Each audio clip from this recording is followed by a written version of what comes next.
What's up guys, welcome back to InvestingPH. So for today, we will evaluate the oldest company in the Philippines, Ayala Corporation.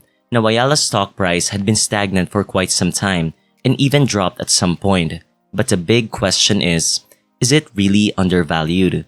That's what we are gonna try to find out in this video. But just a reminder, whatever I say here in the channel shouldn't be taken as financial advice. It's all my opinion. So please do your part in researching the company. And before we start, I would appreciate it if you support the channel by clicking the like button. So let's start first by knowing who is Ayala Corporation. Now Ayala dates back in the early 1800s when founding partners Domingo Rojas and Antonio de Ayala established Casa Rojas. And since then, they have continued to spread their reach from the first bank in the Philippines, BPI, to creating the Ayala Master Plan, which is the blueprint for today's premier Makati business district. And in 1968, the Ayala brand was incorporated and becomes publicly listed in 1976. To this day, Ayala has now become one of the largest companies in the Philippines, have a geographic presence all over the country and in other parts of the world, and they have a diverse set of businesses. Now this is a lot to take in for the corporate structure, and it will take quite some time to discuss each one. So I'll just be focusing on their largest business that contributes the majority of their earnings. Now if you want to study this diagram, it's all on their website. For the first one, Ayala Land, owning 46.3% share of the company. Ali has a market cap of $10 billion. This is the leading property developer in our country. Now I have a separate stock analysis video of it. If you want to dive deeper into the details of this company, I have a link down below. Next up is the oldest and one of the largest banks in the Philippines. BPI is another publicly listed company. They have 48.5% ownership and have a market cap of $8.7 billion. Third, Globe. I think most if not all Filipinos know this brand. A leading telecommunications company, has a market cap of $6.6 billion and they have 30.8% ownership. This company also holds a lot of businesses at hand, so if you want to dive deep into knowing Globe Telecom, I also have a separate video of this company. Next, ASEN, a fast-growing energy company and is also publicly listed, has a market cap of $6.5 billion and they have 64.7% ownership of it. And again, I have a video for this company, linked down below. And as for their other businesses, AC Health, AC Logistics, and their other portfolio investments, AC Industrials, Manila Water, AC Infra, iPeople, and AC Ventures. Now for their earnings distribution, BPI takes up the largest share, followed up by Globe, ASEN, and Ali, which is the most affected during the pandemic. So if we consider that, Ali would definitely be higher in the ranking. And their other businesses combined has only 1.3 billion pesos in earnings. Adding all that, we have 34 billion pesos for their equity earnings, higher compared to 2020. This is the same story for their net income, which is at 27.8 billion compared to 17.1 billion in 2020. Now as of 2022, Ayala Corporation's capital expenditure programs breakdown is as follows. For their 285 billion budget, 32% of it, or 90 billion pesos, goes to Ayala Land, of which 49% will go to residentials, 19% to land acquisition, 18% to estate development, 9% to malls, and 5% to other investments. The next largest capex is for Globe, which accounts for 31%, or 89 billion. This is to ramp up data-related requirements. And third, which is 19% of the budget, or 55 billion, goes to ASEN. This is for the renewable energy expansion. So now let's head to a much more detailed view of their financials. I would still be following my checklist for the analysis today. First off, their revenue.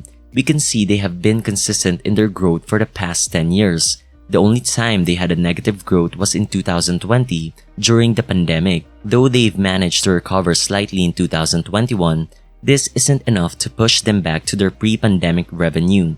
And as for their net income, same story, but a bigger drop in 2020. Now if you've watched some of my 5 undervalued stock videos, I discussed there why bank earnings during the pandemic had a massive drop. This is because they set aside a larger loan loss provision, which caused the big drop in earnings. So even though some banks had increased in revenue, it was offset by the larger loan loss provision. Connecting that to AC, which holds BPI, which contributes a majority of their earnings. So with the larger loan loss provision in 2020, plus Ayala Land getting their earnings cut hard due to the lockdowns, equals their parent company Ayala Corp having a 51.41% cut in net income. Though they somewhat recovered in 2021, this still isn't enough to push them back to their pre-pandemic earnings. With that, their 10-year compounded growth in revenue and net income is at 7.01% and 10.21%. Not bad considering they haven't fully recovered. As to how well they are converting revenues to net profits, Ayala Corp had been consistent from 2015 onwards, having a margin of 10 to 12%. This only dropped in 2020. Now, increasing margin indicates the company's management is becoming more efficient in their operations.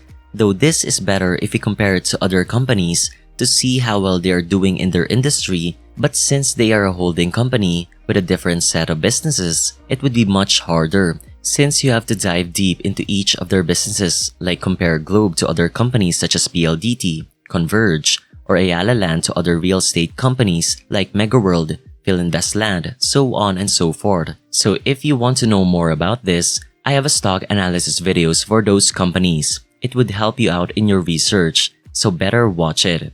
Moving on to their equity. For their past 10 years, even amidst the pandemic, they have grown quite well, with a compounded 10-year growth rate of 11.32%, which is a good growth considering they are a large company.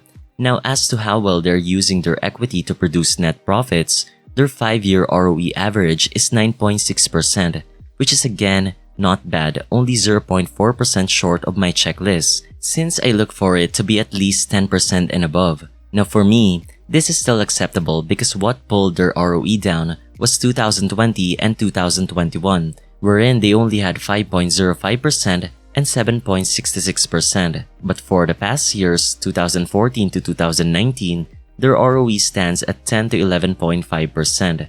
Now let's check if their ROE doesn't rely on too much debt. For their debt to equity ratio, they stand at 2.75, which falls in our category of proceed with caution. But remember, you have to know why their debt to equity is like this. Now since I've already analyzed most of its companies, Ayala Land and Globe has a debt to equity of more than 2 as well. And since they also hold a bank company, BPI, which has exaggerated liabilities, this also contributes to this ratio. Now for their current ratio, it's 1.78, meaning they have 1.78 pesos of current assets for every 1 peso of current liabilities. This means the company can pay all its short-term obligations due within 1 year, relatively better compared to their debt-to-equity ratio a while ago. Now for their free cash flow, it's all around the place. This happened because first is Globe's increase in capital expenditures. Same in ASIN's cash flow. Although they have a bank holding, BPI actually has a positive FCF. But this doesn't offset their other capital expenditures, which leads to a negative FCF. So is this alarming? Well, for me, since we know where they are using the money, which is for the expansion of their businesses, it would only be alarming for me if they had negative earnings and negative equity growth, which for me indicates the company isn't efficiently using their assets well. But for AC's case, their equity has been growing consistently over the years. Now, since their FCF is negative, their long-term debt to FCF ratio would also be negative. This is another ratio to see how well they are handling their long-term debt obligations.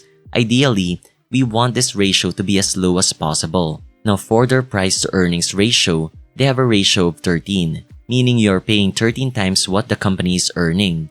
Usually, I look for a PE below 15. But again, the PE ratio has its flaws. You still have to account industry average or how the company is growing every year and combine it with other price metrics as well, like your intrinsic value computation. Next, for their dividends, although AC is consistent in their payout every year, its yield is only 0.96%. Not that high, so if you're aiming for dividends, better take note of the low yield. For the company's MOAT, first of all, their brand is solid in our country. And next, Ayala Corp's businesses are ahead in their field, BPI is the oldest and one of the largest bank in the country. Ayala Land is one of the leaders in the real estate, Globe in telecommunications, and ASEN now boosting up their renewable energy portfolio. The portfolio of AC is solid, and their growth is consistent throughout the years. It only dropped during the pandemic, but for their equity, they still managed to grow well. Overall, it is a solid holding company that is leading in different industries. For the company's leadership, their president and CEO is Fernando Zobel de Ayala, had been a director of Ayala Corporation since May 1994. He is the president of the company since 2006 and the CEO since April 2021. And for the company's leadership team, their average tenure is 13.6 years, which is a seasoned and experienced management team. By the way, this data is from Simply Wall Street, so we can assume since the company is led by the Ayalas themselves, whom founded the company itself, and their management team is well experienced, and seeing as how Ayala has been standing strong and still growing well, we can say the company is in good hands. Lastly, for my buy below price, my computed intrinsic value is 1,011. With a 30% margin of safety, my buy below price is 707. Currently in the creation of this video, the company is trading exactly at 707, so it's quite a tight buy. But again, if by the time I post this video and it has climbed up, there are still other companies out there that are still trading at a fair price while you're waiting for it to go down. So don't be sad. So with that, this ends my analysis for today. To wrap it up, considering Ayala is the oldest company in our country and is still standing strong up to now with good growth, it's really a good company. The name itself is known to a lot of Filipinos. Although their growth was affected by the pandemic, I have high hopes that the company would recover soon, and the best part, they are still ramping up their projects in their different businesses, even amidst all that is happening. So if you have gone this far and still haven't clicked the like button, I would appreciate it if you do so before leaving. Again, I have a video for their different holdings except BPI. There's a link below if you want to research this company further. So thank you and see you in the next video.